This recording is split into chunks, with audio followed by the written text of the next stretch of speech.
What's up, everyone? Welcome to this day in Philly Sports History for June 7th, 2023. I'm your host, Jim Montgomery.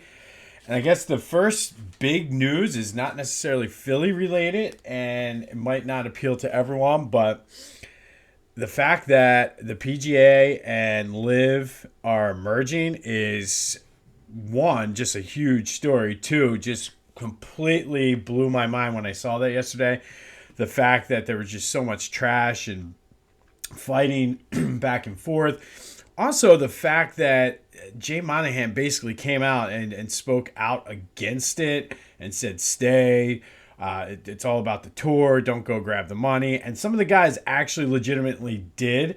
And now you got guys like Phil and Brooks Koepka, Cam Smith, like those guys that went out to grab the money now are coming back and are on the PGA Tour. So there's supposed to be a players meeting. I think it's today before the tournament that starts tomorrow.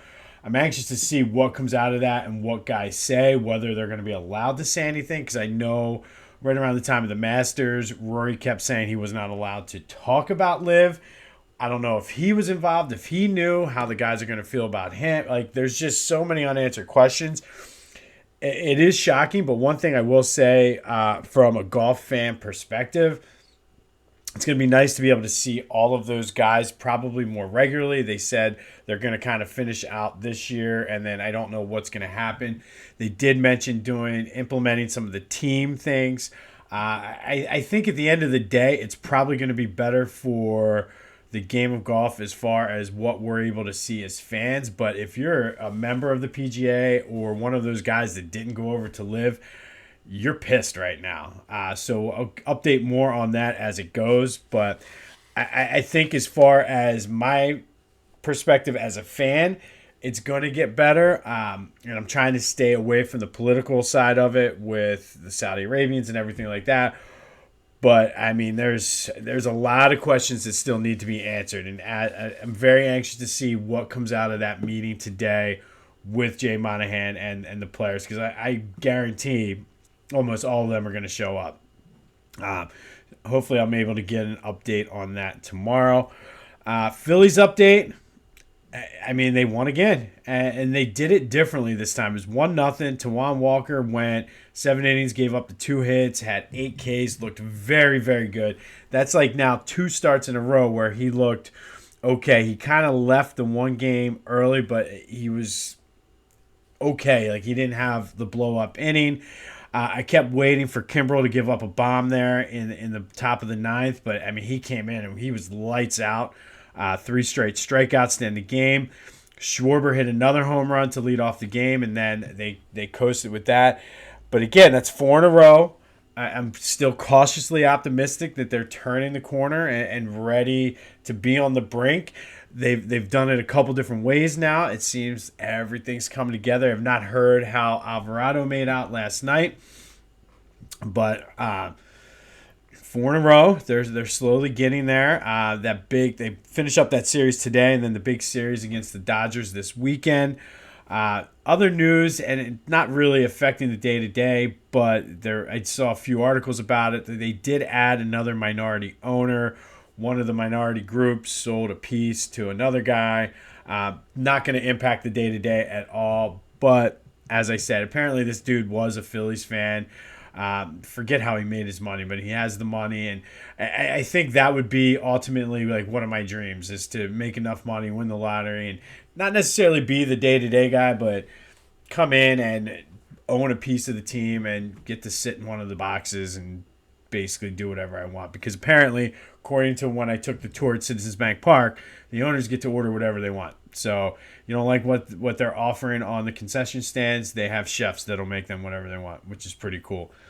Quick Sixers update. They did have the update on James Harden. It's basically he's torn between Philly and Houston, which is kind of what we expected. And I've said all along, it's going to come down to what he wants. Does he want to just go home where he's comfortable, finish out his career there? Does he want one last shot at winning a title? There were some people speculating that maybe he could sign like a 1-year deal, give it one last shot in Philly, and then sign the big deal in Houston, let them kind of have their draft and build more of a team around him. We have time, but nothing really earth-shattering there. But I think everybody realizes and knows that it's either Houston or Philly for him. Then, of course, you have the people that, oh, maybe Houston's not too high on it. So we'll see how it goes. It's a big game of chicken. We'll see what happens with that. We've been talking a lot about Father's Day, about Philly GOAT, and getting your dad, your brother, uncle, grandfather, whoever, some Philly sports apparel from phillygoat.com. Just released in time for Father's Day, the ultimate dad joke that ties in with Philadelphia sports. They have a brand new 80 Phillies shirt, apostrophe 80 Phillies with 80 female horses on it. The quintessential dad joke. I love it. I wish I'd have seen this before I started dropping hints, but go check it out. It's hilarious. Like I said, typical dad joke. Go to phillygoat.com for all your Father's Day Philly apparel needs. Use the promo code Jim Montgomery for 10% off your order. But yeah, the 80 Phillies, you gotta love it. I mean, I actually laughed out loud when I was at the gym this morning. That's how much I thought. So go check it out. Excuse me, phillygoat.com. Promo code Jim Montgomery for 10% off of your order. All right. And the rest of the time now, I think my Flyers people are going to be happy because it's all Flyers now the rest of the time. And quick update first.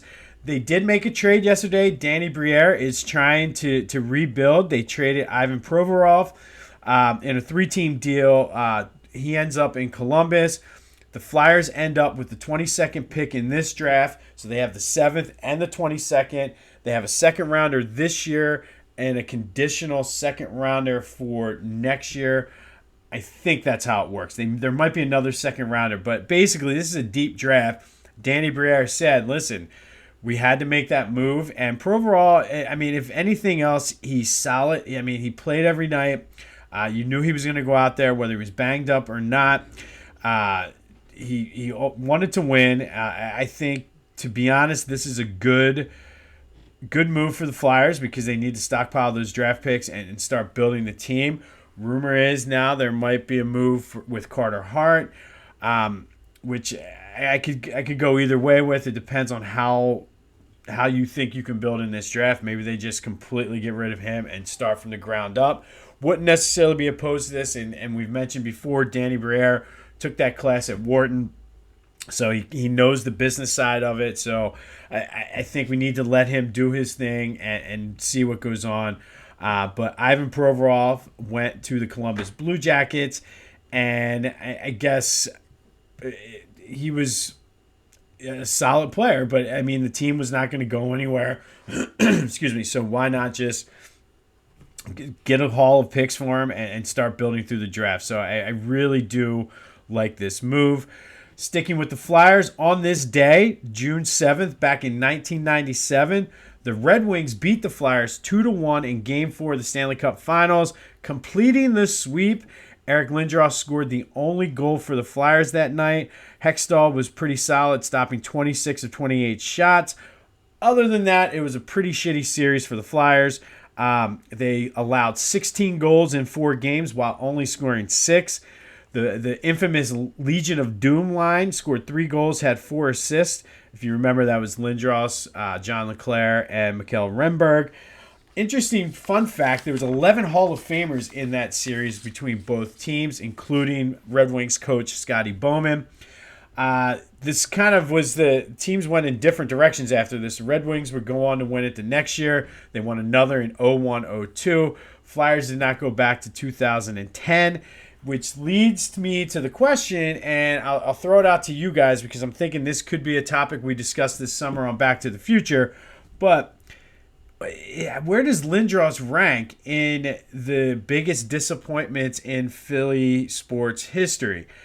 I mean, you have a guy like AI who had a very similar career path as Eric Lindros.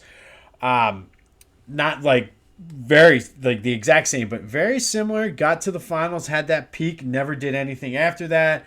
had some run-ins with ownership, management, went to the Hall of Fame. We love AI, and there for a while, people were torn whether it was Bobby Clarke or Eric Lindros. So just curious, drop me a line in the comments. Let me know what you think. While you're doing that, go ahead and like and subscribe to the podcast. Tell somebody about it. Have them tell someone. Leave a review. Anything, like I said, we're trying to grow this thing this summer, and every little bit helps. But where does Lindros rank in the biggest disappointments in Philly sports? And is he a disappointment? Am I portraying that and projecting that on him? We'll see. All right, continuing rivalry month. And this week we're going to talk about Today we're talking about the Penguins. We're going to keep it with hockey today. And the Flyers and the Penguins, Battle of Pennsylvania, one of the most fierce rivalries in the league. One of the teams I hate the most, not only because they're a rival, but just because some of the people I know from Pittsburgh who are Penguins fans and who are, they let you know all about it. And I'm trying not to go into his voice right now. People who know, you know. But the Flyers and the Penguins were both part of the Next Six expansion when the NHL expanded in 1967. You had the original six, and then they added the six more.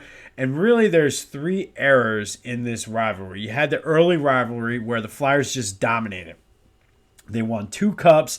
The Penguins struggled to keep, just to be competitive. At one point, they had lost 42 straight games in Philly. And from 67 to 89, the Flyers were 86, 36, and 19 against the Penguins. So as we mentioned yesterday with the Lakers, it wasn't really a rivalry per se. It was just the Flyers just beating up on somebody. And then Mario Lemieux came to Pittsburgh and changed everything. Once he came, the Penguins made the playoffs. It was the first of 7 matchups against the Flyers. And then after that first matchup in 88-89, the teams went different directions. Pittsburgh would go on to win 2 Stanley Cups, while the Flyers would kind of go into the tank until they were able to draft or trade for Eric Lindros. And then that's the second era. The last era is kind of the post-lockout. And since then, Penguins have won 3 more Stanley Cups. Sidney Crosby came in as the heir apparent to Mario Lemieux. Flyers have been, I think we're going into a new era of Flyers hockey, which I'm very excited about. Overall, though, the Flyers do lead 184, 121, 30, and then 13. I guess those are overtime losses, and that's including the playoffs. There are definitely some overlap with players. Probably the first one, the biggest one, I guess, that comes to the top of my head is Jaromir Jagr. Played a lot for. Obviously, he was big in Pittsburgh, but played a lot of good seasons here in Philly as well. All right, 7 playoffs, 89 division finals. The Flyers won 4-3, 97 first round. As we talked about this year, in this day in Philly sports history, the Flyers went to the Stanley Cup. The Flyers beat them 4-1. 2000, the conference semis, Flyers won 4-2 after going down 2-0. That was the year of the 5 overtime game when Keith Primo finally ended it. 2008, the Penguins beat the Flyers in the conference finals. 2009, they beat them in the first round 4-2. 2012, Flyers won in the first round 4-2. 2018, Pens won first round 4-2. So the Flyers lead the playoff series 4-3. So where do we rank this rivalry? And I think in terms of, it's pretty even. I mean, the Flyers have won more times against the Penguins head-to-head in the postseason. Penguins have 5 Stanley Cups to the Flyers 2. Flyers have more wins than the Penguins in the series overall, but that was partly in part because of the early dominance. If I had to give this a ranking, I think if I could go higher than 5, I would give it. This, to me, is like an 8 out of 5. Just an intense, fierce rival. One of the best in the league that kind of got off to a slow start, but in recent times is really ramped up. I mean, I think Pittsburgh, I work with a ton of people from Pittsburgh, and they hate Philly. I talked to them about how we have the hatred for the Penguins. So I think We'll go score it officially 5 out of 5, but if I had to, I'd go 8 out of 5 for this. All right, so there's the Hate It Pittsburgh Penguins today. All Flyers today, which is kind of unusual, but we're going to keep it there. I'm trying to make sure I'm keeping up because I'm excited about what Danny Briere is going to do for this team. I might even try to go down to a game this year. Let's see what he has in store today. Stockpile those draft picks and use that Wharton education, baby. All right, be sure to go check out phillygoat.com for your Father's Day gifts. 10% off using the promo code Jim Montgomery. Definitely check out the Dad Joke 80 Philly shirt. It's hilarious. I mean, and maybe it's just me because I'm a dad. I don't know. But it's going to be a hazy day because of wildfires. So be careful out there if you have to go outside. This has been This Day in Philly Sports History. Go have yourselves a Wednesday. And until next time, I'll see you when I see you.